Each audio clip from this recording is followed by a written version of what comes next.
What if a promise, spoken into the dust of an ancient desert, was so powerful it could not be broken by time, war, or even the scattering of a people to the ends of the earth? We are about to embark on a journey to uncover the truth behind one of history's greatest mysteries, the 12 tribes of Israel. Did they vanish into the mists of history, or is their story still being written in ways we are only now beginning to understand? The answer is a thread woven through Scripture, and it is closer than you could ever imagine. Before we pull back the veil of time, help us in our mission to reveal these profound truths. Please take a moment to like this video, subscribe to Jesus and Tomorrow, and strike the notification bell so you never miss a moment of revelation. And if you are ready to witness the unwavering faithfulness of God, type "I am ready" in the comments below. Now, let us travel back to where it all began, not with a nation, but with a whisper of a promise in a barren tent. To truly grasp the weight of this story, we must first stand in the silence of an impossible dream. Our journey begins under the vast, unforgiving sky of Canaan, on sun-scorched earth that had drunk the sweat of a man named Abram, later known as Abraham. He was a man marked by a divine encounter, a man who had left his home, his country, and everything he knew, chasing the echo of a promise from a God he could not see. That promise, given decades earlier, was cosmic in scale. In Genesis 12, the voice of the Almighty had split the sky of his ordinary life. "I will make you a great nation. I will bless you and make your name great. And in you all the families of the earth shall be blessed." Imagine the fire that must have ignited in his soul. A great nation, a legacy, a name that would echo through eternity. But as the years turned to decades, the promise began to feel like a cruel mirage in the desert heat. The sun rose and set, seasons came and went, but the one thing needed to birth a nation, a child, never came. A century of life had etched itself into Abraham's face. His hands, though still strong, were the hands of an old man. His back was bent, not just by age, but by the colossal weight of a promise that seemed to mock him with every sunrise. He was the father of a multitude, yet his home was silent. His wife Sarai, later Sarah, shared his burden, but hers was a different, more intimate pain. At 90 years old, she was a woman whose body had long since surrendered the hope of motherhood.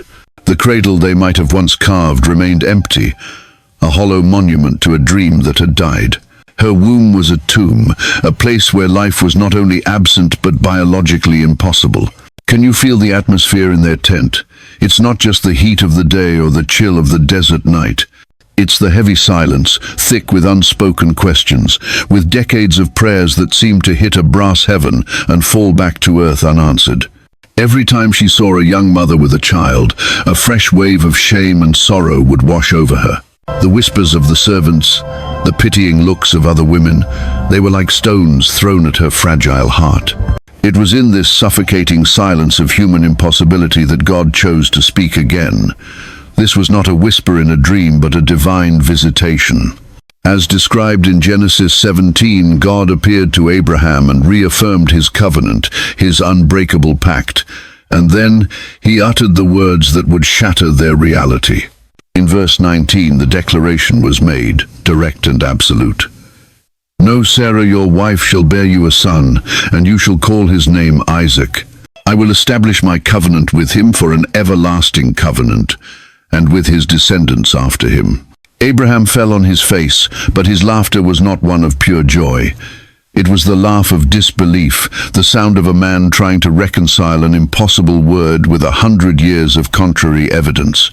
He thought to himself, "Shall a child be born to a man who is 100 years old, and shall Sarah, who is 90 years old, bear a child?" It was a reasonable question, a human question. Later, when the Lord appeared again at the oaks of Mamre, Sarah was inside the tent, listening. When she heard the promise repeated, that in 1 year's time, she would hold a son in her arms, she couldn't contain herself. She laughed. It was not the warm, joyful laughter of hope. It was a harsh, brittle sound, the laugh of a woman whose hope had long since turned to dust. It was a scoff, a shield to protect her from the pain of believing again, only to be disappointed. And then God responds. His voice cuts through her doubt, through the flap of the tent, and pierces her soul. He asks a question not just to her, but to every generation that would ever face an impossible circumstance. It is a question that echoes down to you and me today, in our own places of barrenness, in our own moments of doubt. From Genesis 18:14, the Lord asks, "Is anything too hard for the Lord?" Stop and let that question sink in. It hangs in the air, demanding an answer. What have you declared impossible in your own life? What dream have you buried? What promise from God have you dismissed with the bitter laughter of experience? That single powerful question was the pivot upon which history would turn. It was an invitation for Abraham and Sarah, and for us, to look beyond the limitations of the flesh and into the limitless power of the Spirit. This was the very foundation of the nation of Israel. It was not built on human strength, wisdom, or merit. It was founded on a divine act that defied nature itself. Long before a king would reign, before a temple would be built, before the Red Sea would part, there was a covenant. And at the heart of that covenant was a child named Isaac, whose name itself means laughter, born not of human will, but of divine intervention. God had already painted the scale of this promise for Abraham. He had led him out of his tent one night, away from the flickering lamps, and into the breathtaking clarity of the desert sky. In Genesis 15:5, he commanded him, "Look now toward heaven and count the stars if you are able to number them." Imagine Abraham, his old eyes gazing up into an infinite ocean of light, a velvet black canvas strewn with diamond dust. He couldn't count them. It was overwhelming, incomprehensible. And then God spoke the words that linked that infinite sky to his finite life. "So shall your descendants be." Do you see it now? Isaac was not just a baby. He was the first star in a new constellation. He was the first spark in a divine chain reaction, the living proof that God's promises, no matter how long they take, will always come to pass. Through him, the covenant would flow to his son, Jacob. And through Jacob, it would branch out into 12 sons, who would become the fathers of the 12 tribes of Israel. Each tribe would be a unique ray of light, carrying a specific name, a divine destiny, and a prophetic identity. But this raises a profound question that lies at the heart of our journey. If the origin of this people was so drenched in supernatural power, so intentionally and miraculously brought into being by God himself, how could any part of it simply disappear? If God moved heaven and earth to bring forth one child from a barren womb, would he then allow the tribes that sprang from that child to be erased from history without a trace? What if you were born into a promise that vast? Would you recognize the signs of your inheritance? Would you carry that sacred legacy with fear, or with a faith that could laugh in the face of impossibility? The answers to these questions, and the fate of the 12 tribes, are waiting just beyond this moment. To understand what happened to them, we must first understand the fire in which their covenant was forged, a fire that would test faith to its absolute limit. The laughter that filled Abraham's tent was more than a sound. It was a miracle given breath. The birth of Isaac was the fulfillment of a promise that had stretched across a lifetime of waiting. In the cries of this infant, the aching silence of Sarah's barren womb was finally broken, replaced by the symphony of new life. Isaac was not just a son. He was the living, breathing embodiment of God's faithfulness. He was the covenant made flesh, the laughter of God echoing in the halls of human impossibility. As he grew from a baby into a boy, his every step on the dusty ground of Beersheba was a testament to the God who makes a way where there is no way. His youthful energy, his curious eyes, his complete and utter trust in his father, all of it was a source of immeasurable joy for Abraham. This child was the future. He was the vessel through which a nation as numerous as the stars would be born. The promise was no longer a distant hope. It was a tangible reality that Abraham could hold in his arms. And then, in the quiet of the night, when the world was asleep and the embers of the day's fire glowed faintly, the voice of God came again. But this time, it did not carry the warmth of promise. It was a voice that commanded, a voice that tested, a voice that would cleave a man's soul in two. As recorded in Genesis 22, the command was terrifying in its simplicity, devastating in its precision. Abraham. The patriarch would have stirred, his heart immediately attentive to the call he knew so well. "Take now your son." The words hung in the air, each one a hammer blow. "Your only son Isaac, whom you love, and go to the land of Moriah, and offer him there as a burnt offering on one of the mountains of which I shall tell you." Let those words land. This was not a request for a ram or a bull. This was a demand for the promise itself. Your son, the miracle child. Your only son, the chosen heir of the covenant, setting aside Ishmael and sealing the divine lineage. "Whom you love," a phrase that twisted the knife, making it clear that God understood the depth of the sacrifice he was asking. Abraham was being commanded to take the heart from his own chest and place it upon an altar. He was being asked to extinguish the very light that God himself had lit. The scriptures record no argument, no pleading, no desperate bargaining. There is only a profound, terrifying silence. What thoughts must have stormed through Abraham's mind in that moment? Did he fall to his knees, his body racked with a grief too deep for tears? Did he question his own sanity, wondering if this voice was a demonic phantom twisting the words of the God he served? The story gives us no such relief. It simply tells us that Abraham rose early in the morning. Imagine that morning. The air is cold, the stars still sharp in the pre-dawn sky. There is the quiet sound of Abraham saddling his donkey, the shuffling of the two young servants he would take with him. And then, the most agonizing task of all, splitting the wood for the offering. With every swing of the axe, with every crack of the wood, was he not splitting his own heart?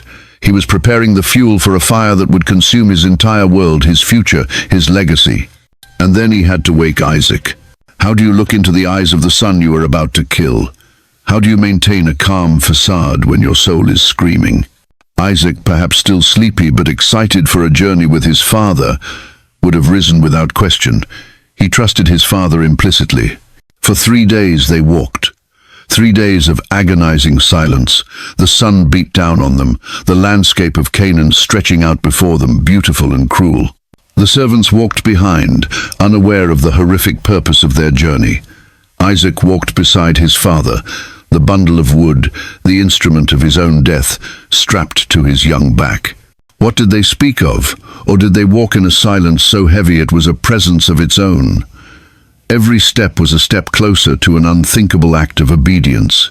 Every sunrise brought Abraham closer to the moment he would have to betray the natural love a father has for his son in order to prove his supernatural love for his God. On the 3rd day, Abraham lifted his eyes and saw the place in the distance, the mountain, Moriah. He turned to his servants and said, "Stay here with the donkey. The lad and I will go yonder and worship, and we will come back to you. We will come back to you." Was this a lie to placate the servants, or was it a staggering, desperate declaration of faith? Did Abraham, in the deepest part of his spirit, believe that even if he went through with the sacrifice, the God who could bring life from a dead womb could also bring life from ashes? Now they are alone, father and son, climbing the final ascent. The wood is on Isaac's back, the fire and the knife are in Abraham's hand. And then, the moment that every parent who reads this story dreads. The innocent, trusting voice of the boy breaks the silence. "Father, here I am, my son. Look, the fire and the wood, but where is the lamb for a burnt offering?" The question is a dagger to Abraham's heart. It is a moment of unbearable pathos. The boy, in his innocence, sees that the most crucial element is missing. He does not know that he is the lamb. How does Abraham answer? He cannot tell the truth, for the boy would surely flee. He cannot lie, for he stands before a holy God. And so, out of the depths of his anguished faith, he speaks a prophecy he himself may not have fully understood. "My son, God will provide for himself the lamb for a burnt offering." They reach the summit. Abraham builds the altar, stone by heavy stone. Each one is a final, weighty step of surrender. Then he turns to his son. He binds his hands and feet. Imagine the look in Isaac's eyes. Confusion, perhaps fear, but still trust. He does not fight. He allows his father to lay him on the altar, upon the wood. And then Abraham raises the knife. The sun glints off the polished blade. The world holds its breath. Heaven is watching. All of creation is silent before this ultimate test of faith, this collision of love, obedience, and surrender. The knife is poised at its apex, a hair's breadth from its descent. In that heart-stopping instant, a voice shatters the silence, crying out from heaven, "Abraham, Abraham!" It is the angel of the Lord. Urgency and command ring in his voice. Abraham, startled, his arm frozen, replies, "Here I am. Do not lay your hand on the lad or do anything to him, for now I know that you fear God, since you have not withheld your son, your only son, from me." The knife clatters to the stone. The tension breaks. Abraham likely collapses, his body finally releasing the torrent of emotion he had held back for 3 agonizing days. He embraces his son, his sobs echoing across the lonely mountaintop. And as he looks up, his eyes blurred with tears, he sees a ram caught in a thicket by its horns. God had provided the lamb.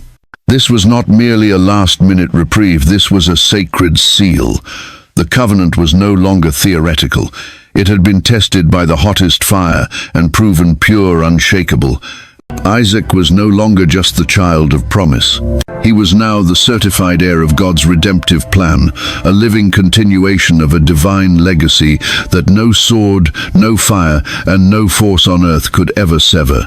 But why? Why would God demand such a thing? Perhaps the test was not for God to learn about Abraham's faith, but for Abraham and for all of humanity to discover the staggering depth of that faith. Could it be that some of God's greatest promises are only unlocked on the other side of total surrender? When we are willing to lay even our most precious blessings, our Isaac's, back on the altar, we discover that God's provision is waiting just beyond our sacrifice. Isaac's story does not end on that mountain. It begins. He is now the foundational stone for a lineage that will echo through eternity. From him will come Jacob, and from Jacob the 12 tribes. Isaac is the bridge between the promise spoken to Abraham under the stars and the reality of a nation that would carry God's purpose into the world.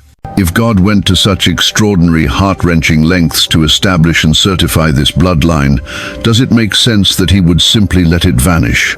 Or was this fiery trial on Moriah a sign that this lineage was being preserved for a purpose so grand it would one day require a far greater sacrifice on a hill not far from this very place? Hold that thought. For the story now moves to Isaac's son, a man whose life would be defined not by a single test, but by a lifetime of struggle, deception, and divine wrestling. The life of Isaac, the son of promise, was a tranquil river compared to the tempestuous existence of the man who would carry the covenant forward, his son Jacob. The divine narrative now shifts its focus from a man who received his inheritance through a miraculous birth, to a man who would seize it through cunning, struggle, and an insatiable hunger for the things of God. Jacob's story is not one of passive acceptance. It is a story of wrestling, a prophetic drama that began not in a field or on a throne, but in the dark, sacred space of his mother's womb. Isaac's wife, Rebekah, was barren, just as Sarah had been. The echo of impossibility seemed to haunt this chosen lineage.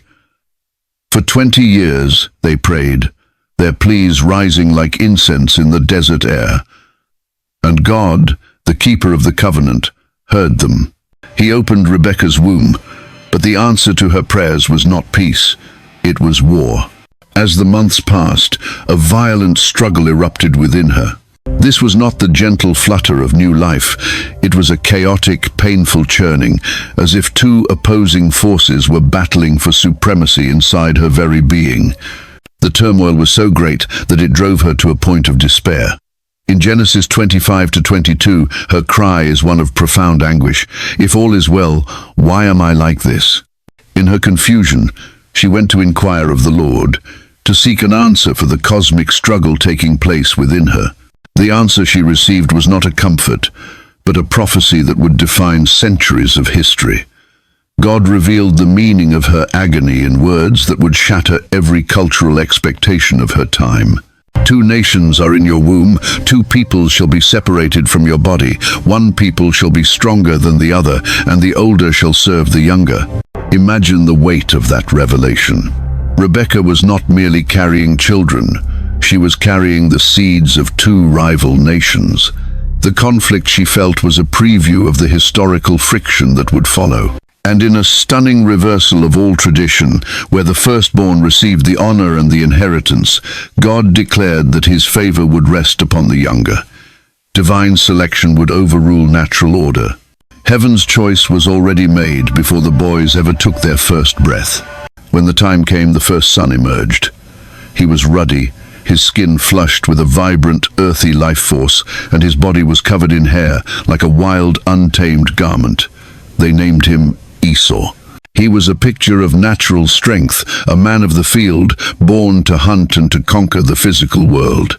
He was everything a father in that age would desire in a firstborn son, strong, robust, and connected to the land. Then his brother was born, and as he came into the world, his tiny hand was clutching Esau's heel, as if already trying to pull him back, to supplant him, to take his place. They named him Jacob, which means supplanter or heel grabber. He was smooth-skinned, a quieter soul, a man who would dwell in tents.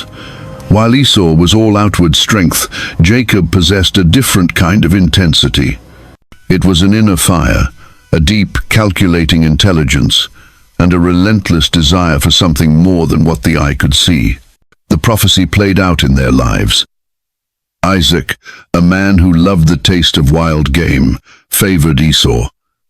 Rebekah, holding the divine prophecy close to her heart, loved Jacob.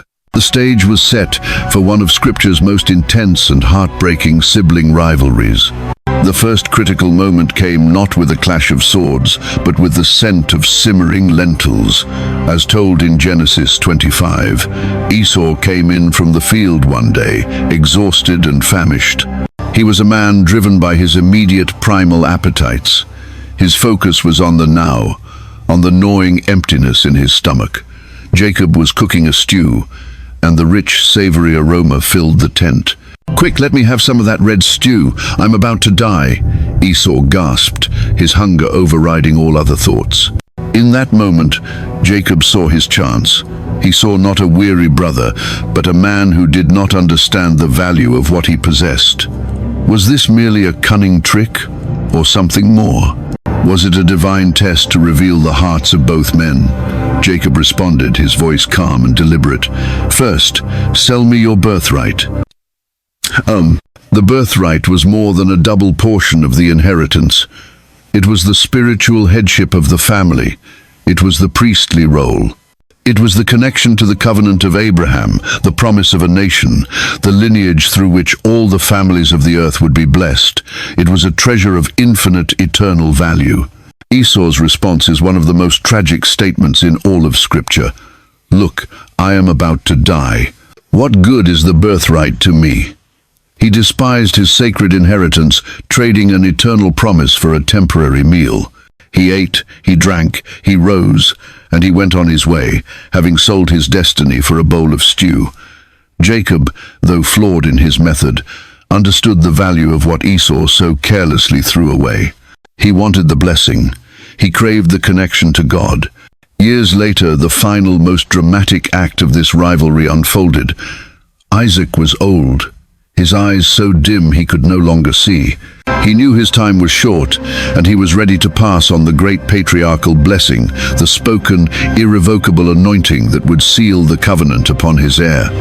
He called for Esau, his favorite son, and asked him to hunt game and prepare a savory meal so that his soul could bless him before he died. Rebekah overheard. The memory of the prophecy, "The older shall serve the younger," must have blazed in her mind. She knew this was the moment. She quickly devised a plan, a desperate and daring deception. She instructed Jacob to bring 2 young goats from the flock. She would prepare them just the way Isaac loved, and Jacob, disguised as his brother, would go in and receive the blessing meant for Esau. Jacob was terrified. "But my brother Esau is a hairy man, and I have smooth skin," he protested. "What if my father touches me? I would appear to be a deceiver, and I would bring a curse on myself rather than a blessing." What? Rebekah's resolve was ironclad. "Let the curse be on me, my son," she declared. "Only obey my voice." So the deception was set in motion. Jacob was clothed in Esau's best garments, so he would carry the scent of the field. His smooth hands and neck were covered with the skins of the young goats. With the savory dish in his trembling hands, he entered the dark tent where his blind father lay waiting. The tension is palpable. "My father," Jacob said. "Here I am." "Who are you, my son?" Isaac asked, his voice weak.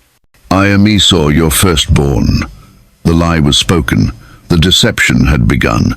But Isaac was suspicious. The voice, it was not quite right. "Come near, let me feel you, my son, to know whether you really are my son Esau or not." Jacob approached the bed. Isaac's frail, wrinkled hands reached out and felt the goat skins on Jacob's arms. "The voice is Jacob's voice," he murmured, confused. "But the hands are the hands of Esau." The disguise worked.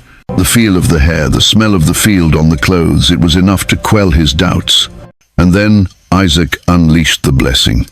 It was not a simple wish.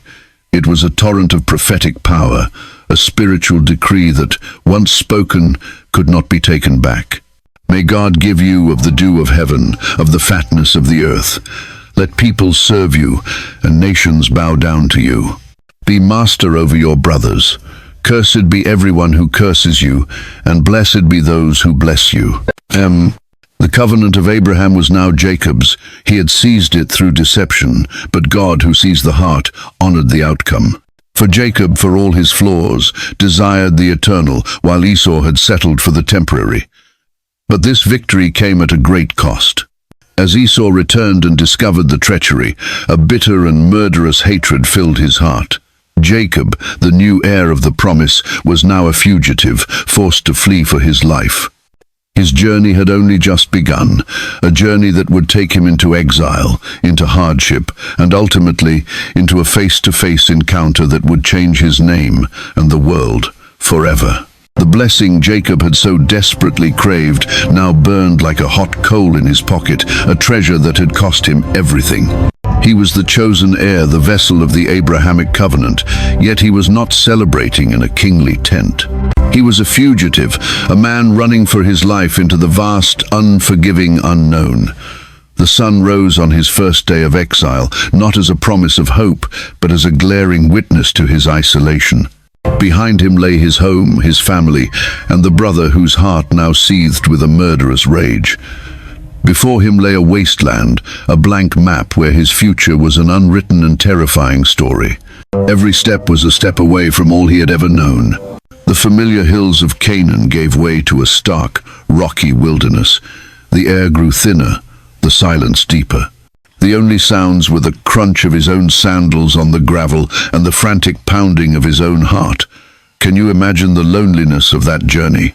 He was utterly alone, haunted by the memory of his blind father's trembling hands and the echo of his brother's gut-wrenching cry of betrayal. Guilt and fear were his only companions, two phantom shapes that walked beside him by day and coiled around him at night. As the sun began to bleed across the horizon, painting the sky in hues of orange and purple, Jacob knew he could go no further. His body ached with a weariness that went bone deep. He had no tent for shelter, no blanket for warmth, no friend for comfort. His provisions were meager. He found a place among the rocks, a desolate spot that seemed as empty as his own soul. He took a stone, a hard and unforgiving piece of the wilderness, and placed it under his head for a pillow. Think of that moment. A man who now carried the blessing of nations, the promise of the dew of heaven, and the fatness of the earth, lay his head upon a rock. He was at his lowest point, a broken man adrift in a sea of his own making. As he closed his eyes, it was not with the peaceful surrender to sleep, but with the exhausted collapse of a man who had nothing left. He was a deceiver, a fugitive, a failure. Surely in this place God was a distant memory, a far-off deity whose promises were for a better man in a better time. But it is often in our most desolate wastelands, when we are most convinced of our own unworthiness, that heaven chooses to tear open. As Jacob slept, the landscape of his mind was transformed. His rocky bed did not give way to nightmares of his brother's vengeance, but to a vision so staggering, so cosmically grand, it would forever change him. In his dream, he saw a structure, a colossal ladder, or perhaps a shimmering staircase, its base set firmly on the harsh earth where he lay, and its top reaching beyond the stars, disappearing into the very throne room of heaven. The ladder pulsed with a celestial light, a bridge of pure energy connecting the brokenness of earth with the glory of the divine. And upon this bridge there was movement. Angels, beings of fire and light, were ascending and descending. They were not static figures in a painting. They moved with purpose, like messengers on a sacred highway, traversing the gap between the created and the Creator. It was a vision of constant, active communion, a revelation that the distance between heaven and earth was not as vast as he had imagined. Then, as Jacob's dreaming soul gazed upward in awe, he saw a figure standing at the very top of the ladder. It was the Lord himself, radiating a light that was both terrifying and beautiful. And from that pinnacle of glory, God spoke. His voice was not a thunder of judgment, but a cascade of pure grace that washed over Jacob's fearful spirit. He did not condemn the deceiver, he confirmed the covenant. "I am the Lord God of Abraham, your father, and the God of Isaac," the voice declared, anchoring Jacob in the lineage of promise. "The land on which you lie I will give to you and your descendants. Your descendants shall be as the dust of the earth, and in you and in your seed all the families of the earth shall be blessed." It was the same promise, the same breathtaking destiny. But then, God made it personal. He brought the cosmic promise down to the lonely fugitive on the stone pillow. "Behold, I am with you, and will keep you wherever you go, and will bring you back to this land, for I will not leave you until I have done what I have spoken to you." Why? Why would God lavish such a promise on a man on the run, a man steeped in fear and guilt? Because God does not wait for us to be perfect. He meets us in our fleeing. He finds us in our failure. He builds a ladder into our wasteland. Have you ever been in a place where you felt so far from God, so unworthy of his attention, only to find that he chose that exact moment to reveal his presence and his unwavering love for you? This vision was Jacob's turning point. It was a divine encounter that rewired his spiritual DNA. He awoke, not slowly, but with a sudden trembling start. The dream was gone, but the awe remained. The sun was rising, casting long shadows across the rocks, but the light he had seen in his dream still burned behind his eyes. He was shaken, filled with a holy fear. "Surely the Lord is in this place," he whispered, his voice full of wonder, "and I did not know it." He looked at the barren ground, at the ordinary rocks, and saw them differently now. This was not just a desolate spot in the wilderness. This was a gateway. How awesome is this place! This is none other than the house of God, and this is the gate of heaven. The fugitive was now becoming a pilgrim. The man running from his past was now running toward his calling. He took the stone he had used for a pillow, the symbol of his hardship and desolation, and he stood it up as a pillar. He poured oil over it, anointing it, consecrating it, transforming it from a rock of despair into an altar of remembrance. He named the place Bethel, which means house of God. And there Jacob made a vow. If God would keep him, protect him, and bring him back home in peace, then the Lord would be his God forever. His journey continued, but something fundamental had changed within him. He was still journeying toward an uncertain future at his uncle Laban's house, but he no longer walked alone. He walked with the assurance that a ladder connected his every step to the watchful eyes of heaven. He was about to enter a world of new trials, of deception and heartbreak, of loves and rivalries that would give birth to 12 sons, the very sons who would father the tribes of Israel. The complexity was just beginning. But the foundation had been laid not in a palace but in a wasteland, where a broken man discovered that God's house could be found anywhere, even on a pillow of stone. Carrying the vision of Bethel in his heart, Jacob journeyed on, his steps now lighter with purpose. The fear of his brother's wrath still lingered like a shadow at his heels, but it was overshadowed by the brilliant light of the promise. He was a man marked by a divine encounter, a pilgrim of promise headed toward the land of his ancestors in Haran. When he finally arrived, weary from his long travels, he came to a well, a place of gathering, of life, and, as destiny would have it, a place of profound encounter. It was there he saw her, Rachel. She was coming with her father's sheep, her movements graceful, her beauty so striking it seemed to silence the bleating of the flock. The scriptures say she was beautiful of form and appearance. For Jacob, a man who had lived a life of calculation and striving, this was a moment of pure, uncalculated emotion. It was love at first sight, a lightning bolt to his soul. In that instant, all the weariness of his journey, all the fear of his exile, seemed to melt away. Summoning a strength he didn't know he possessed, he single-handedly rolled the great stone from the mouth of the well, a feat that normally required the strength of several shepherds, and he watered her flock. Then, overcome with emotion, he kissed Rachel and wept aloud. They were tears of relief, of arrival, of a heart that had found a home in the eyes of another. He was not just a fugitive anymore. He was a kinsman, a suitor, a man with a future.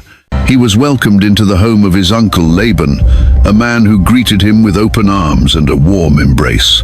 But beneath Laban's hospitable exterior lay a heart as cunning and shrewd as Jacob's own. The supplanter, the heel-grabber, was about to meet his match. The great deceiver was about to be deceived. After a month, Laban, seeing the diligence and skill with which Jacob worked, made him an offer. "Because you are my relative, should you therefore serve me for nothing? Tell me, what shall your wages be?" Jacob's heart was set. He wanted no silver, no gold, no flock of his own. He wanted Rachel. His voice was thick with devotion as he made his reply. "I will serve you 7 years for Rachel, your younger daughter." 7 years. To a modern mind it seems an eternity to labor for a wife, but to Jacob, consumed by his love for Rachel, they seemed but a few days. He poured his life into Laban's flock, working tirelessly under the hot sun and in the cold nights. The sheep and goats multiplied under his care. Laban's wealth grew, but Jacob's eyes were fixed on the prize. Every sunrise was one day closer to the moment he could finally claim his beloved. The 7 years passed, a testament to his patience and the depth of his passion. Finally the day came. Jacob went to Laban, his heart pounding with anticipation. "Give me my wife, for my days are fulfilled." Laban gathered all the men of the place and made a great feast. The air was filled with celebration, with music and laughter. As night fell, the bride, her face concealed by a heavy veil as was the custom, was brought to Jacob's tent. In the darkness, under the intoxicating joy of the wedding feast, Jacob's 7-year dream was finally realized. But when the morning light streamed into the tent, his world shattered. The woman lying beside him was not his beloved Rachel. It was Leah, her older sister. The scriptures describe Leah as having delicate or weak eyes, a stark contrast to Rachel's stunning beauty. In that moment of horrifying revelation, Jacob felt the full, crushing weight of betrayal. The same bitter taste of deceit he had forced upon his own father was now his to swallow. He had been tricked, used, and utterly humiliated. He stormed out of the tent and confronted Laban, his voice a mixture of rage and anguish. "What is this you have done to me? Was it not for Rachel that I served with you? Why then have you deceived me?" Laban's reply was a masterclass in calculated self-interest, cloaked in the guise of cultural necessity. It must not be done so in our country to give the younger before the firstborn. A convenient tradition, one he had failed to mention for 7 long years. The irony was devastating. Jacob, who had subverted the rights of the firstborn to get his blessing, was now trapped by a rule that honored the firstborn. The heel-grabber had been tripped up himself, but Laban, ever the opportunist, immediately presented a new deal. "Fulfill her week, and we will give you this one also for the service which you will serve with me still another 7 years." What could Jacob do? He was trapped. His love for Rachel was still an all-consuming fire. And so, he agreed. He spent a week with Leah, his unwanted wife, his heart aching for the woman he had been denied. And at the end of the week, Laban gave him Rachel as well. Jacob had the wife he had always wanted, but at the cost of another 7 years of labor and a lifetime of domestic turmoil. This was the complex, painful, and messy crucible in which the 12 tribes of Israel would be forged. It was not a serene pastoral setting. It was a home filled with rivalry, jealousy, and deep emotional wounds. Jacob loved Rachel, but he despised Leah. And God, who always sees the plight of the downcast, took notice. As it says in Genesis 29, "When the Lord saw that Leah was unloved, he opened her womb, but Rachel was barren." The painful irony continued. Leah, the unloved wife, began to bear sons. Her firstborn she named Reuben, saying, "Surely the Lord has looked on my affliction." Then came Simeon, because the Lord had heard she was unloved. Then Levi, hoping her husband would finally become attached to her. And then Judah, a name of pure praise, as if she had finally found her worth not in her husband's affection, but in the blessing of God. Meanwhile, Rachel, the beloved wife, watched with a heartbreaking envy. Her womb remained closed. The pain of her barrenness drove her to desperation, and the rivalry between the two sisters intensified. This was not just a family drama, it was the chaotic, divinely orchestrated process of building a nation. Through the pain of Leah, the longing of Rachel, and later the involvement of their handmaids, Bilhah and Zilpah, 12 sons would be born. From Leah came Reuben, Simeon, Levi, Judah, Issachar, and Zebulun. From Rachel's maid, Bilhah, came Dan and Naphtali. From Leah's maid, Zilpah, came Gad and Asher. And finally, after years of agonizing waiting, God remembered Rachel. He opened her womb, and she bore a son. She named him Joseph. And later she would give birth to her final son, Benjamin, a birth that would tragically cost her her life. 12 sons, 12 tribes, each one born into a web of complexity, each carrying a unique spiritual destiny forged in love, rivalry, pain, and promise. These were not the sons of a perfect family. They were the sons of a messy, complicated, and deeply human story. Yet each one was chosen. Each one was a thread in God's divine tapestry. Doesn't it make you wonder? If God can bring forth his chosen nation from such a broken and wounded family, what might he be building through the complexities and imperfections of your own life? These 12 sons were not just bloodlines. They were the living blueprints for the house of Israel, the fulfillment of the promise God had whispered to Abraham under a starry sky. But their story, and Jacob's own transformation, was far from over. The birth of Jacob's 12 sons was a visible, tangible sign that God's covenant was unfolding, yet it did not mark the climax of his journey. A family had been built, but the man at its head was still incomplete. Something far more personal, more raw, and more sacred had to take place. Jacob's ultimate transformation would not be found in the comfort of his home or the success of his flocks. It would come in the deep darkness of a solitary night, through a mysterious and violent confrontation that would leave him forever marked, forever changed. After 20 years of exile, of laboring under the cunning eye of Laban, Jacob knew it was time to go home. God himself had commanded it. But returning home meant facing the ghost of his past. It meant facing Esau. The years had not dulled the sharp edge of Jacob's fear. The memory of his brother's vow to kill him was as fresh as if it were yesterday. What would he find when he returned? A brother's embrace or a warrior's sword? As he journeyed back toward Canaan, his massive caravan of wives, children, servants, and livestock was a testament to God's blessing, but it offered little comfort against the terror that gripped his spirit. He was a wealthy and powerful patriarch, yet inside he was still the same fearful fugitive who had fled with nothing but a staff in his hand. He sent messengers ahead to Esau, hoping to find favor, but the report they brought back only amplified his dread. "We came to your brother Esau, and he is coming to meet you, and 400 men are with him." 400 men. This was not a family greeting, this was a war party. The news struck Jacob like a physical blow. The Bible says he was greatly afraid and distressed. In his panic, he did what he did best. He strategized. He divided his people and his flocks into two camps, thinking that if Esau attacked one, the other might escape. It was a clever plan, born of fear. Then he prayed. It was a desperate, honest prayer, acknowledging God's command to return and pleading for deliverance from his brother's hand.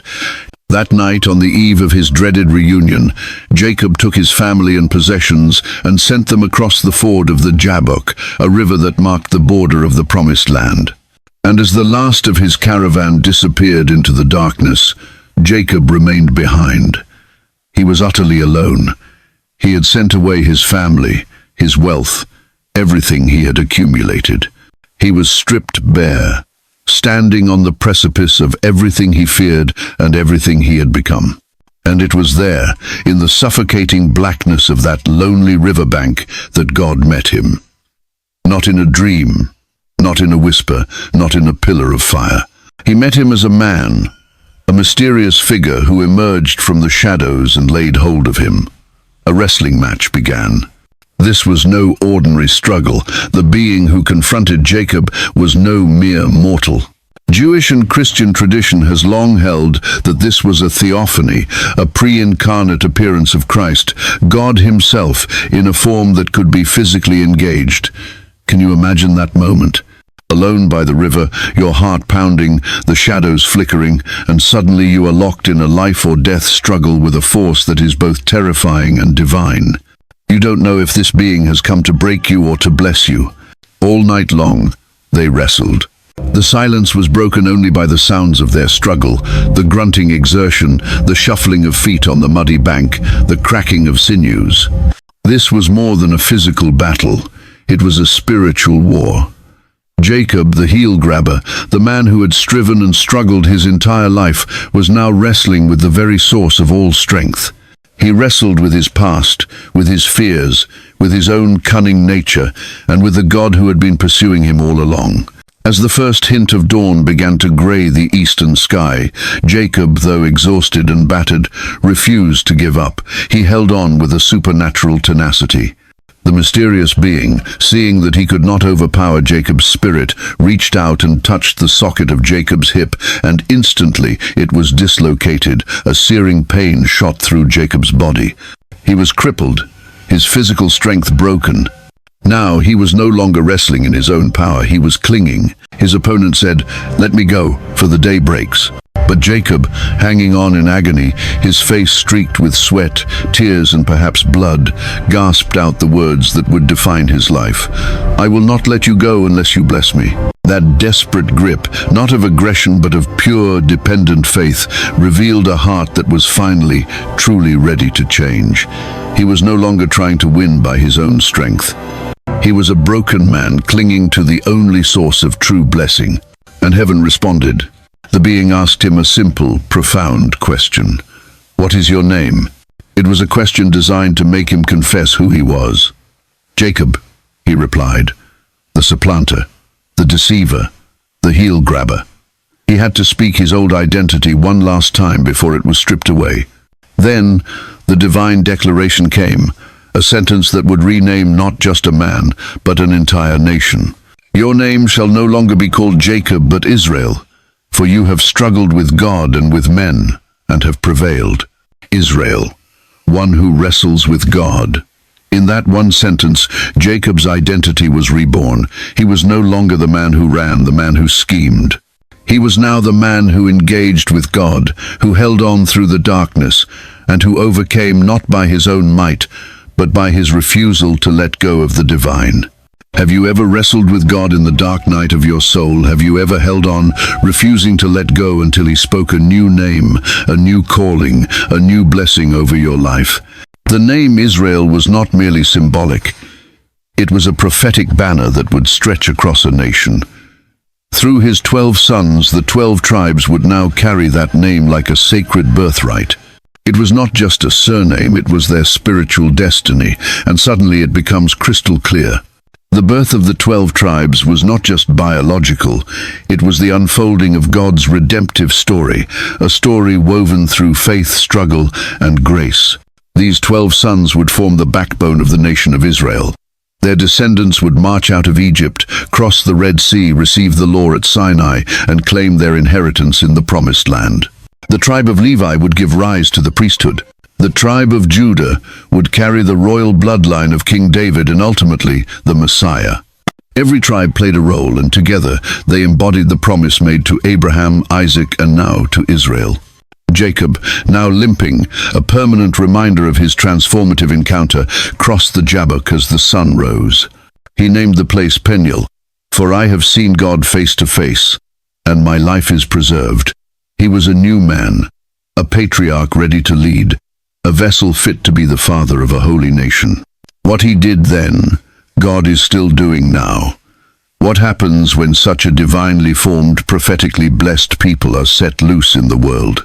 Stay with this story, because the mystery of their destiny and their disappearance only deepens from here.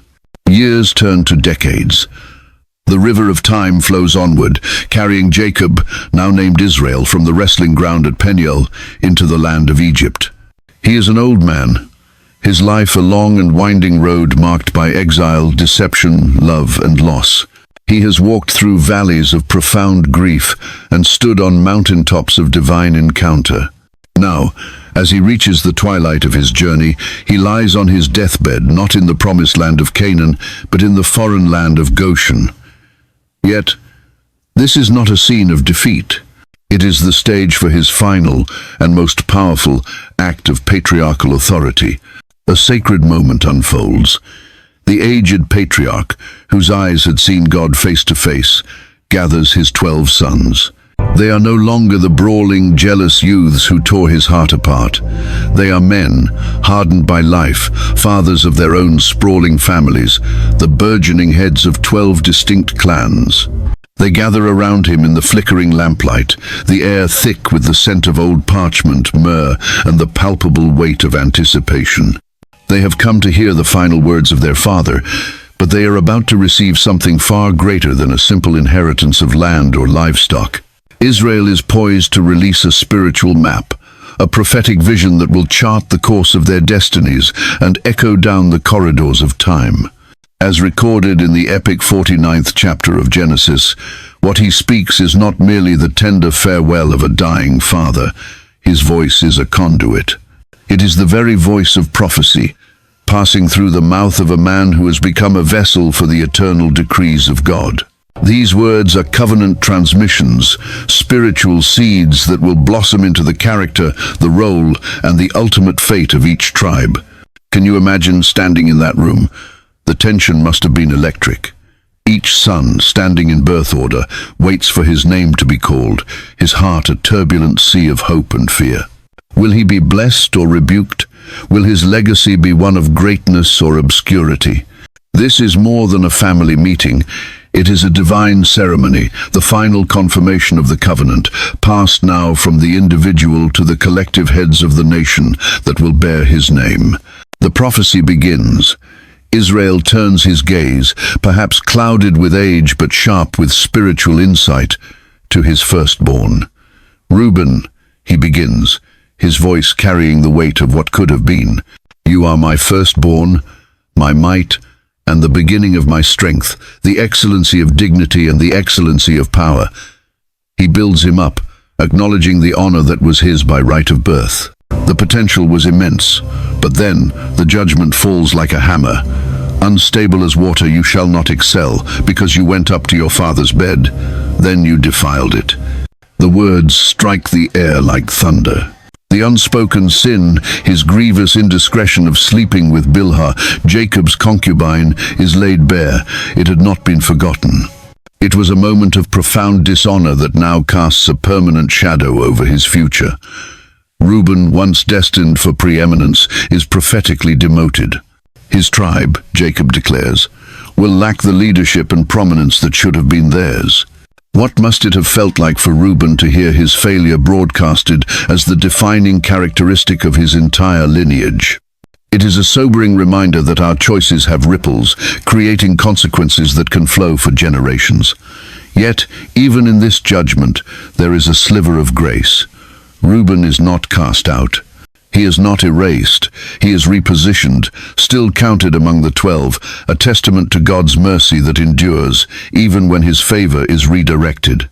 Next, Jacob looks upon Simeon and Levi. His voice is sharp, recalling their violent, vengeful rage at Shechem. Simeon and Levi are brothers. Instruments of cruelty are in their dwellings. I will divide them in Jacob and scatter them in Israel. It is a heavy pronouncement, a curse of dispersion. Their legacy is to be one of fragmentation. But here we see the breathtaking mystery of God's redemptive plan. For the tribe of Levi, this curse of being scattered would, in time, be transformed into their greatest honor. Centuries later, during the rebellion of the golden calf, it would be the sons of Levi who would rally to Moses' side, zealously defending the holiness of God. Because of that loyalty, their scattering becomes a holy distinction. They are set apart to be the priests, scattered throughout all the other tribes to minister, to teach the law, and to stand in the gap between the people and God. The tribe once marked by cruelty becomes the tribe consecrated to the sacred. Then something shifts in the room. The atmosphere becomes charged with a different energy, something holy, majestic, and heavy with glory. Jacob's gaze moves past his elder sons and settles on his fourth son, Judah.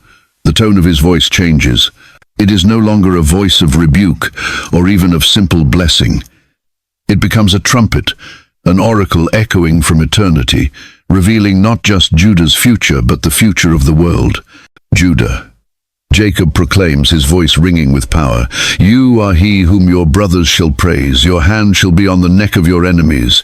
Your father's children shall bow down before you. The name Judah itself means praise, and now his very identity is intertwined with honor and dominion. The prophecy swells with regal imagery. Judah is a lion's whelp. He bows down, he lies down as a lion, and as a lion, who shall rouse him? Judah is not a sheep or an ox. He is a lion, the king of beasts, a symbol of fierce, untouchable royal authority. This will be the emblem of his tribe. And then comes the crowning declaration, the words that seal the destiny of kings and point to the ultimate king. The scepter shall not depart from Judah, nor a lawgiver from between his feet, until Shiloh comes, and to him shall be the obedience of the people. The scepter, the symbol of rulership, the right to reign, it is given not to the firstborn, but to Judah. But who is this cryptic figure, Shiloh? The name has mystified scholars for millennia, often understood to mean he to whom it belongs. It is a veiled, breathtakingly precise prophecy of a coming Messiah, a divine king who would one day hold the true scepter, and so it would be. The tribe of Judah would produce Israel's greatest monarch, King David. And from David's royal line, centuries later, in the land of Judah, Jesus Christ would be born. He is the Lion of the tribe of Judah, the one to whom the scepter truly belongs. Think of the sheer wonder of this moment.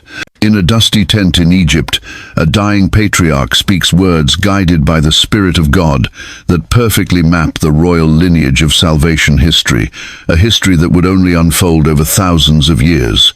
And consider Judah himself, a flawed man who once callously suggested selling his brother Joseph into slavery. Yet, he was also the man who later showed profound transformation, offering himself in place of his youngest brother Benjamin. Perhaps true leadership is not birthed from perfection, but from a redemption that turns a flawed man into a faithful vessel. From this moment on, the tribe of Judah is forever marked.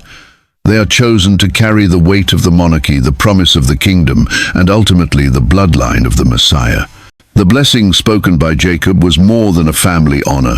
It was a cosmic prophecy, a foundational stone in the redemptive plan of God. Years turned to decades. The river of time flows onward, carrying Jacob, now named Israel, from the wrestling ground at Peniel into the land of Egypt. He is an old man, his life a long and winding road marked by exile, deception, love, and loss. He has walked through valleys of profound grief and stood on mountaintops of divine encounter. Now, as he reaches the twilight of his journey, he lies on his deathbed, not in the promised land of Canaan, but in the foreign land of Goshen. Yet, this is not a scene of defeat. It is the stage for his final and most powerful act of patriarchal authority. A sacred moment unfolds. The aged patriarch whose eyes had seen God face to face gathers his 12 sons. They are no longer the brawling, jealous youths who tore his heart apart. They are men hardened by life, fathers of their own sprawling families, the burgeoning heads of 12 distinct clans. They gather around him in the flickering lamplight, the air thick with the scent of old parchment, myrrh, and the palpable weight of anticipation. They have come to hear the final words of their father, but they are about to receive something far greater than a simple inheritance of land or livestock. Israel is poised to release a spiritual map, a prophetic vision that will chart the course of their destinies and echo down the corridors of time. As recorded in the epic 49th chapter of Genesis, what he speaks is not merely the tender farewell of a dying father. His voice is a conduit. It is the very voice of prophecy, passing through the mouth of a man who has become a vessel for the eternal decrees of God. These words are covenant transmissions, spiritual seeds that will blossom into the character, the role, and the ultimate fate of each tribe. Can you imagine standing in that room? The tension must have been electric. Each son, standing in birth order, waits for his name to be called, his heart a turbulent sea of hope and fear. Will he be blessed or rebuked? Will his legacy be one of greatness or obscurity? This is more than a family meeting.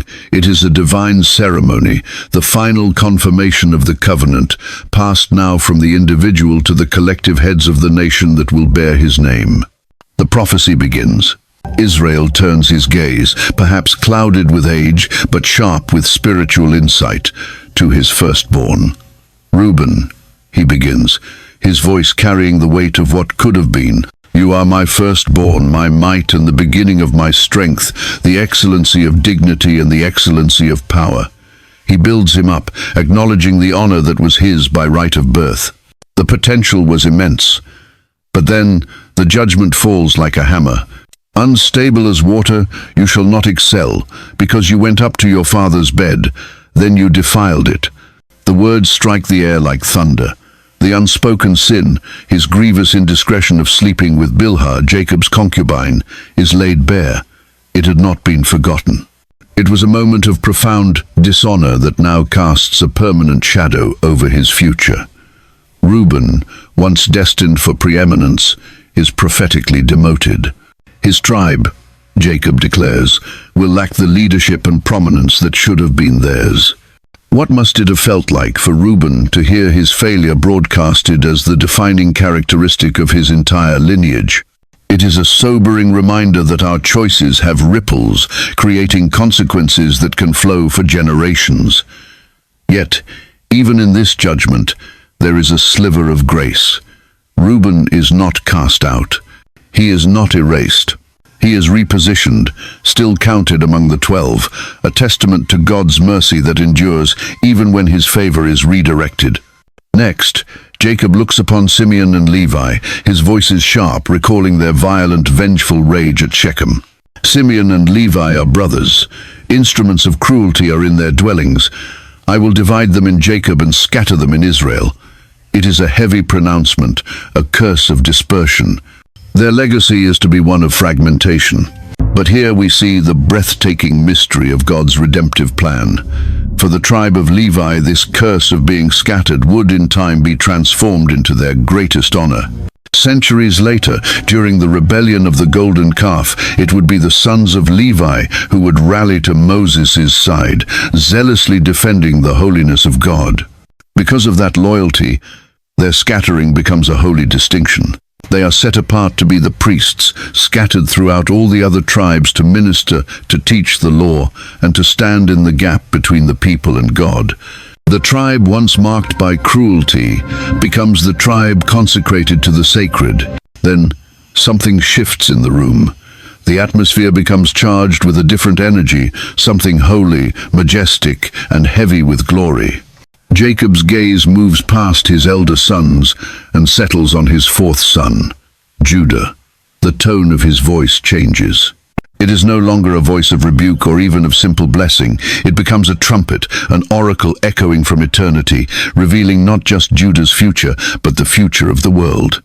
"Judah," Jacob proclaims, his voice ringing with power, "you are he whom your brothers shall praise. Your hand shall be on the neck of your enemies.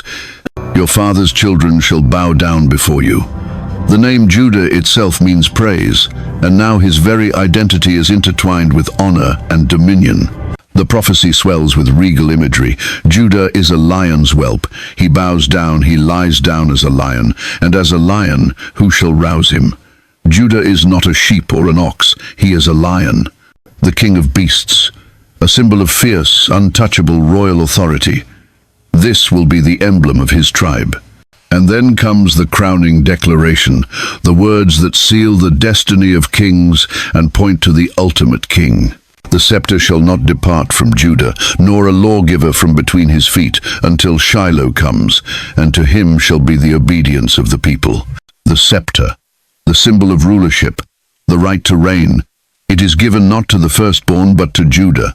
But who is this cryptic figure, Shiloh? The name has mystified scholars for millennia, often understood to mean he to whom it belongs. It is a veiled, breathtakingly precise prophecy of a coming Messiah, a divine king who would one day hold the true scepter, and so it would be. The tribe of Judah would produce Israel's greatest monarch, King David. And from David's royal line, centuries later, in the land of Judah, Jesus Christ would be born.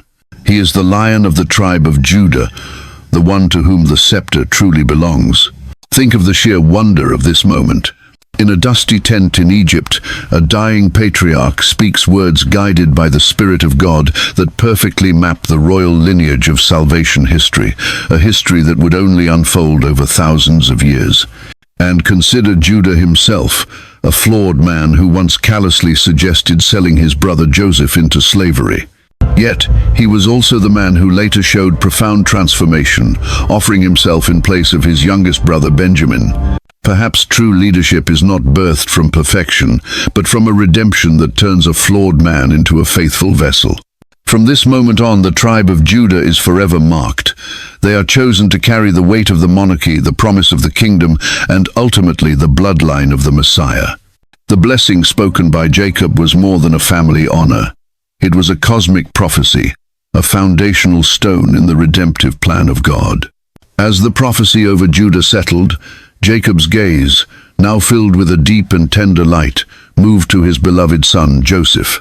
This was the dreamer, the son of his cherished wife Rachel, whose life was a testament to turning tragedy into triumph. The blessing Jacob speaks over him is a spiritual coronation, honoring a life refined by suffering. "Joseph is a fruitful bough," Jacob proclaims, his voice warm with triumphant love. "A fruitful bough by a well, his branches run over the wall." This stunning imagery paints Joseph as a source of life so abundant it cannot be contained, overflowing to bless the entire world, just as he did in Egypt. Jacob then acknowledges the pain that forged this strength. The archers have bitterly grieved him, shot at him and hated him. These were the arrows of his brother's jealousy, of Potiphar's wife's lies, of long years forgotten in prison. They were attacks meant to destroy him. Yet the prophecy rings with victory. But his bow remained in strength, and the arms of his hands were made strong by the hands of the mighty God of Jacob. Joseph's endurance was not his own. It was a direct impartation from God, who held his hands steady against every assault. His trials made him stronger, not bitter. But Joseph's blessing was even greater. Before these words were spoken, Jacob had done something extraordinary. He adopted Joseph's two sons, Manasseh and Ephraim, as his own. "They shall be mine," he declared, legally elevating them to the status of his own sons. This was not merely a sentimental gesture, it was the granting of a double portion. The birthright, forfeited by Reuben, now flowed in all its fullness to Joseph, whose legacy would be represented by two tribes, not one. It was God's way of repaying what was stolen with double the honor. And in a final, mysterious reversal, Jacob deliberately crossed his hands, placing the greater blessing on Ephraim, the younger son. Joseph tried to correct him, but Jacob insisted, "I know, my son, I know. His younger brother shall be greater than he." Once again, divine purpose overruled human tradition. God's plan, so often unexpected, was set. The blessing over Joseph was a story of redemption. It was a promise that suffering, when surrendered to God, does not have the final word. God does. And his word is one of fruitfulness, restoration, and an abundance that overflows every wall. The last words of the patriarchs had been spoken. The prophetic blessings, a celestial map of destiny, had been laid out over the 12 sons of Israel. With Jacob's death, and then Joseph's, a great chapter closed. They were buried with honor, their bodies carried back to the promised land to rest in the cave of their forefathers.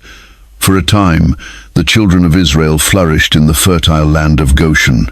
They were a people set apart, living under the protective shadow of Joseph's legacy, honored guests in the most powerful empire on earth. They multiplied exceedingly, their families growing into clans, and their clans into the burgeoning framework of the 12 tribes. The promise God made to Abraham to make of him a great nation was visibly coming to pass. But time is a relentless river, eroding even the greatest of monuments and memories. Decades melted into centuries. The generation that had known Joseph, that had witnessed his wisdom and his power, passed away. The stories of his miraculous rise from a prison to a palace grew thin, told by grandparents to grandchildren who could not fully grasp the reality of it. The favor they had once enjoyed began to feel like a distant dream. The world changed around them. Dynasties rose and fell. And eventually, as the book of Exodus chillingly states, there arose a new king over Egypt who did not know Joseph. This was not a simple case of forgetfulness. This was a willful ignorance, a political and cultural erasure.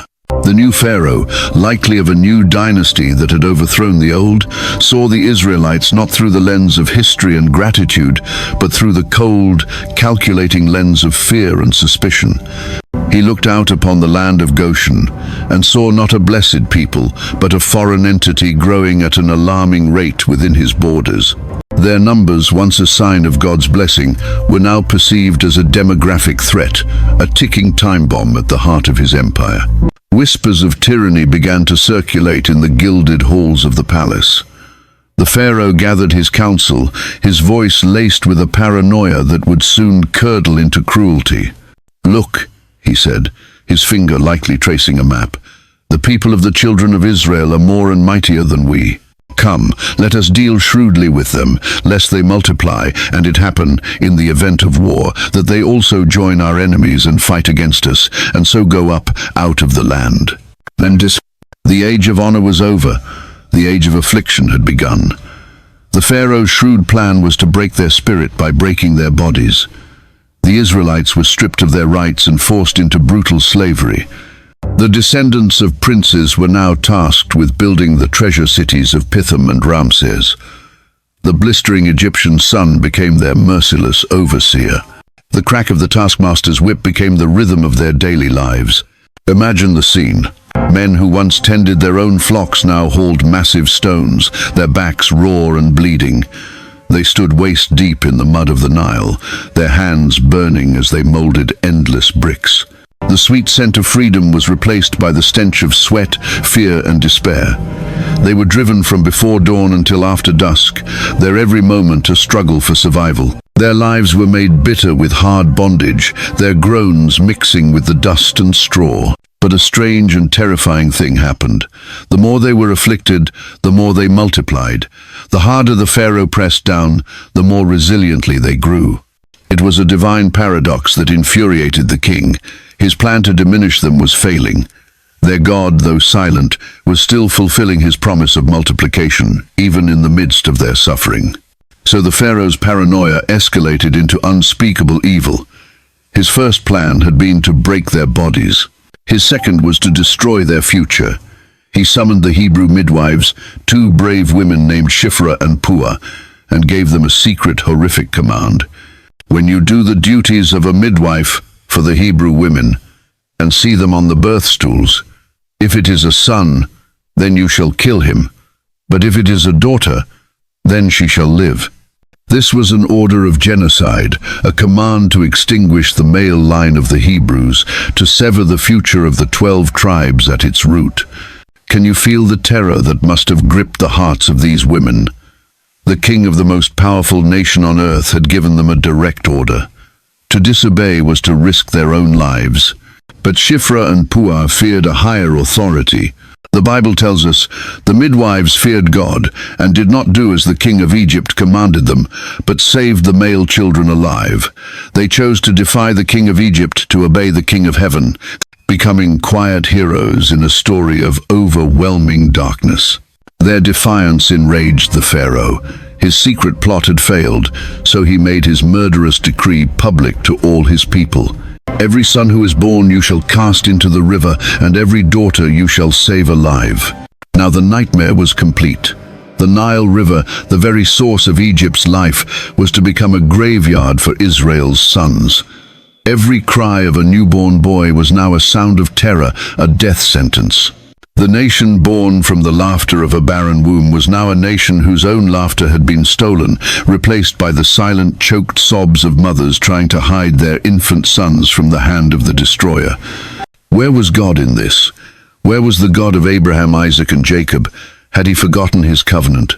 Had the promises of a great nation, of a promised land, all dissolved into the blood-stained mud of the Nile?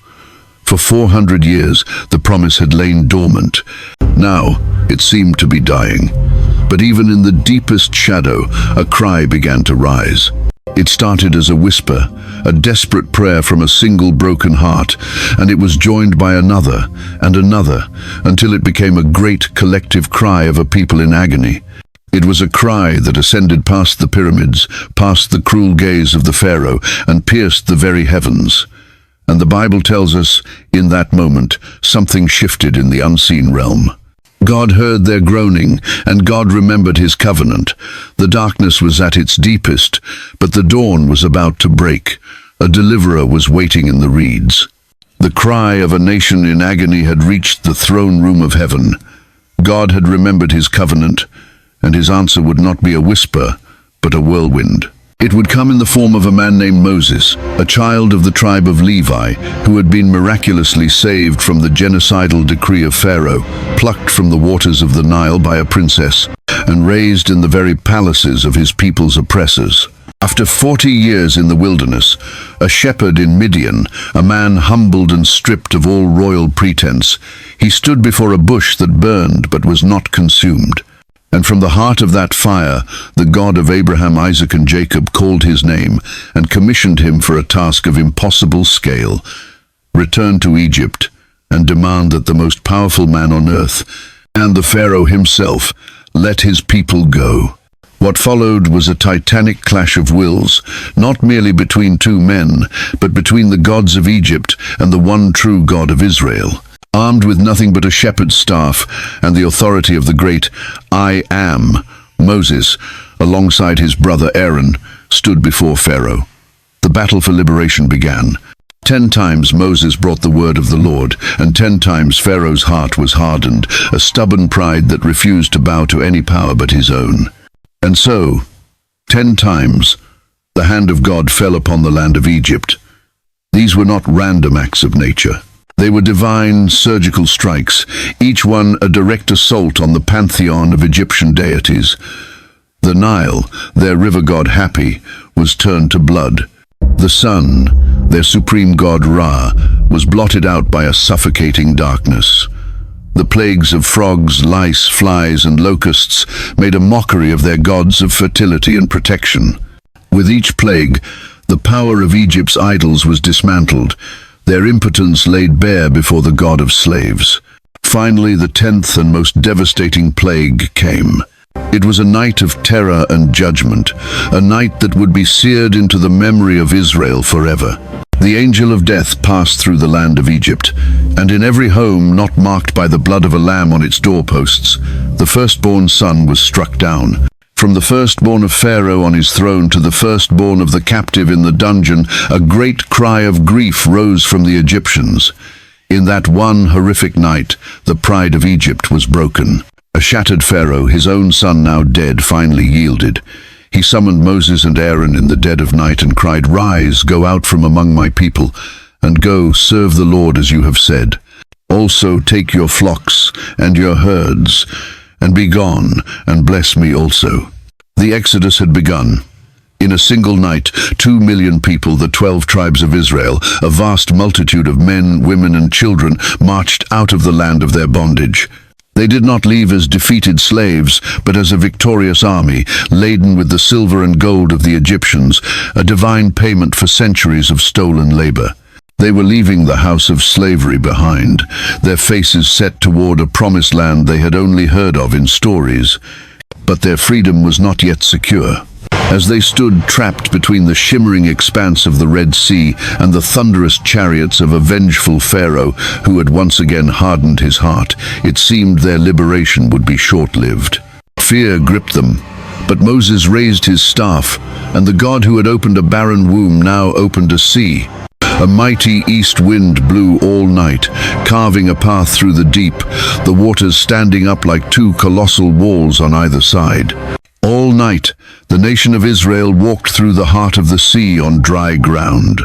As the last Israelite set foot on the other side, the Egyptian army charged into the watery canyon in hot pursuit. But their moment of triumph turned to terror. Their chariot wheels became clogged and chaos ensued. At God's command, Moses stretched out his hand, and the walls of water collapsed. The Red Sea, the very symbol of their impossible barrier, crashed down upon the might of Egypt, swallowing the Pharaoh's army whole. When the morning sun rose, the Israelites saw the bodies of their former masters washed up on the shore. They were truly free. Their journey now took them into the vast, silent wilderness of Sinai, a landscape of stark, majestic beauty. And it was there, at the foot of a mountain that trembled and was wreathed in smoke, lightning, and the deafening sound of a trumpet, that God would transform this loose confederation of tribes into a holy nation. The people of Israel were about to receive their constitution, a divine law that would govern every aspect of their lives and set them apart from all other nations on earth. God descended upon Mount Sinai in fire, and the entire mountain shook violently. He called Moses to the summit, into the thick darkness where he was. For 40 days and 40 nights, Moses was in the presence of the Almighty, receiving the law, the 10 Commandments written by the very finger of God on 2 tablets of stone. This was the covenant of Sinai. The promise made to Abraham was a covenant of grace and inheritance. This new covenant was one of law and responsibility. It was a sacred contract. If they would obey his voice and keep his covenant, then, as God declared in Exodus 19, "You shall be a special treasure to me above all people, and you shall be to me a kingdom of priests and a holy nation." Down below, the 12 tribes, camped in perfect order around the mountain, waited. This was their defining moment. They were no longer just the descendants of Abraham. They were the nation of Israel, bound to their God by a sacred and eternal law. Each tribe, with its unique prophetic destiny, stood as a pillar in this new house of God.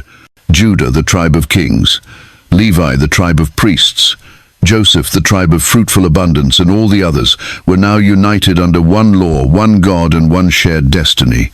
They had been delivered from slavery, baptized in the sea, and now, at the foot of this holy mountain, they were being betrothed to their divine King. The stage was set for them to inherit the land promised to their forefathers, a land flowing with milk and honey. After 40 years of wandering in the desolate Sinai wilderness, a journey that purified a generation and tested their faith to its limits, the moment that had been whispered about for centuries had finally arrived.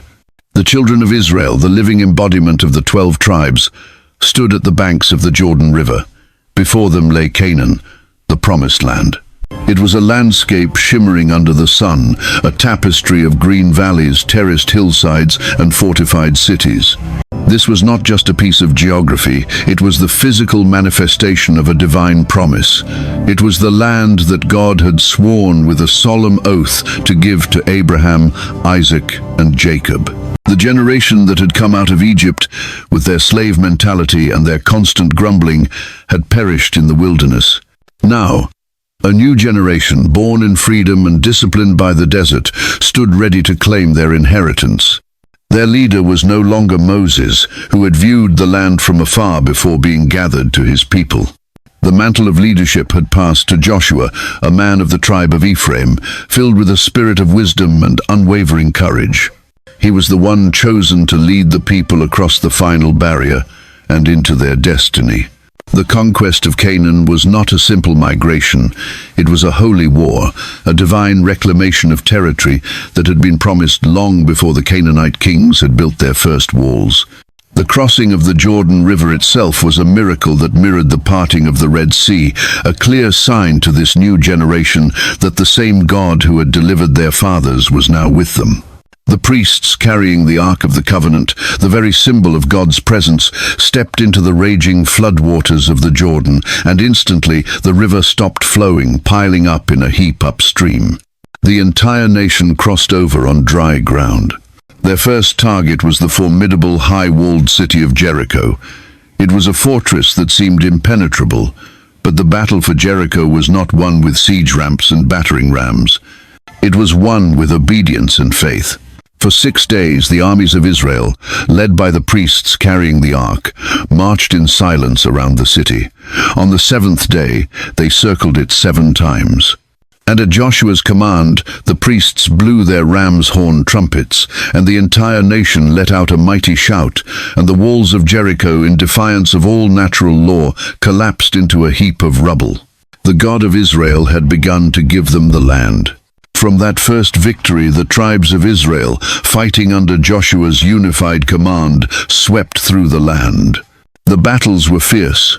The resistance from the entrenched Canaanite kingdoms was brutal. But time and again, God delivered their enemies into their hands. He made the sun stand still at Gibeon to give them time to complete a victory. He threw their enemies into confusion. With every step they took onto enemy soil, the ancient covenant became real ground beneath their feet. Finally, after years of intense warfare, the land was subdued, and now came the sacred task for which they had fought. In the books of Joshua, from chapter 13 to 21, we are given a meticulous, almost reverent account of how the land was to be divided among the 12 tribes. This was not a political negotiation or a land grab. It was a sacred assignment, carried out with solemn precision, for the drawing of these borders was the fulfillment of prophecy. Imagine the gravity of that moment. The leaders of each tribe, men whose names echoed the sons of Jacob, gathered before Joshua and the high priest Eleazar at Shiloh, where the tabernacle, the dwelling place of God, now rested. The air was thick with a holy anticipation. This was the culmination of a 500-year-old promise. What portion would be theirs? What hills and valleys would bear their name for all time? The division was made by casting the lot. This was not a game of chance. It was a sacred method to ensure that the hand of God himself was directing every boundary line. To the human eye, it may have looked like stones being cast, but to the eye of faith, it was divine choreography, the outworking of a master plan. The tribes of Reuben, Gad, and half of the tribe of Manasseh had already received their inheritance on the eastern side of the Jordan River, a land rich in pasture for their vast herds. Now, the remaining 9.5 tribes awaited their portion.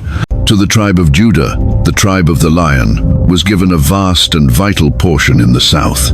It was a land of strategic importance, stretching from the fertile Shephelah to the rugged Judean wilderness. This was no accident. It was within this territory that the future kings of Israel would be born. It was here that Bethlehem and Jerusalem stood, cities that would become central to the story of redemption. Their inheritance was a platform for their royal destiny. To the tribes of Joseph, Ephraim, and Manasseh was given a large, fertile, and centrally located territory in the heart of Canaan. This rich inheritance reflected the double portion blessing and the favored status of their father Joseph. The tribe of Ephraim, in particular, would grow to be a dominant force, their land a reflection of the fruitfulness that had been spoken over them. But not every tribe received a contiguous plot of land. The Levites, the priestly tribe, received no territorial inheritance like their brothers. Theirs was a different, and in many ways a greater portion. As God had declared, the Lord is their inheritance. They were given 48 cities scattered throughout the territories of all the other tribes. This was not a punishment, but their holy calling. Their scattered presence ensured that the knowledge of God, the law, and the sacrificial system would be accessible to every corner of the nation. No matter where an Israelite lived, a Levite was not far away, a constant reminder of their covenant with God. Each tribe received its unique portion, its own landscape, its own set of challenges and blessings. Some settled in coastal plains, others in mountain highlands. Some, like the tribe of Dan, would struggle for years to fully possess the land allotted to them. Yet the common thread through it all was this: every portion was appointed by God. The promise had become property. The strangers in the land had become its stewards. The map of Israel was no longer a prophetic dream. It was a physical reality, its borders drawn by the very hand that had flung the stars into the heavens. The 12 tribes were finally home, but receiving the inheritance was one thing, keeping it was another.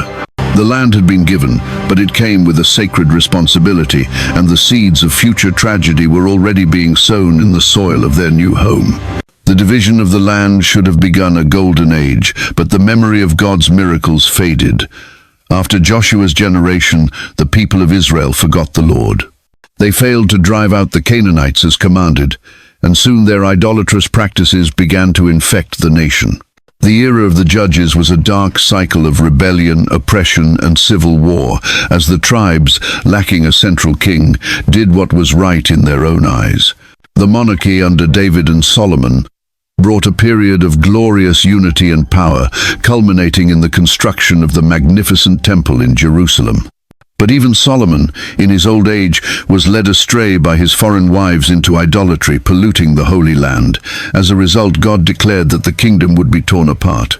After Solomon's death, his son Rehoboam's arrogance caused the nation to fracture. 10 tribes in the north, led by Ephraim, broke away to form the northern kingdom of Israel. Only Judah and Benjamin remained loyal to the house of David, forming the southern kingdom of Judah. The northern kingdom immediately plunged into spiritual decay. To prevent his people from returning to Jerusalem to worship, their first king, Jeroboam, set up 2 golden calves, establishing a counterfeit religion.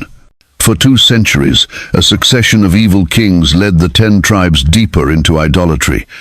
God sent mighty prophets like Elijah and Hosea to warn them, but they were ignored and rejected. The inevitable judgment came in 722 BC.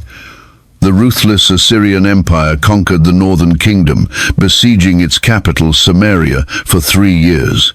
After its fall, the Assyrians enacted their brutal policy of mass deportation. The 10 tribes were forcibly uprooted from their promised inheritance and scattered across the vast Assyrian Empire. This was not just a military defeat, it was a spiritual uprooting. Absorbed into foreign cultures, their identities blurred and their records were lost. They dissolved into the nations, and their names, once carved on the map of Israel, seemed to vanish from history. And so, the world began to speak of the 10 lost tribes of Israel.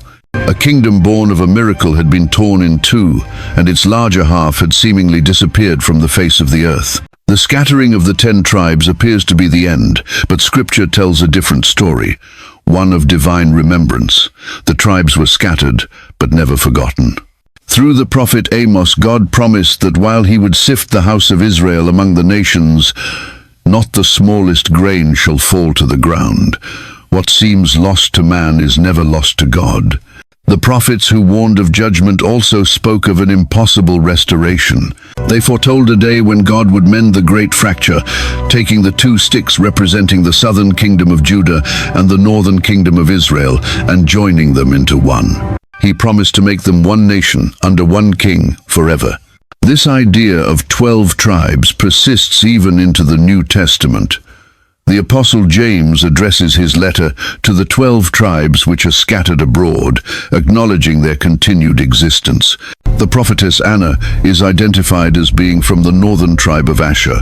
The continuity was never completely broken. The story culminates in the book of Revelation.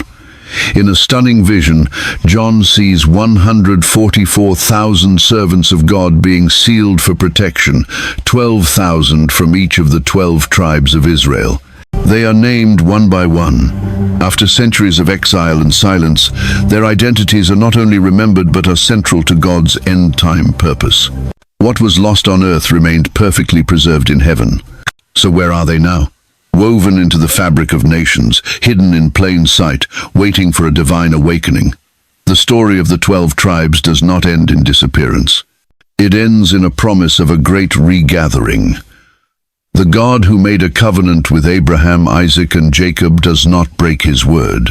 One day, the trumpet will sound, and from the four corners of the earth, the scattered will return as one redeemed people under one king.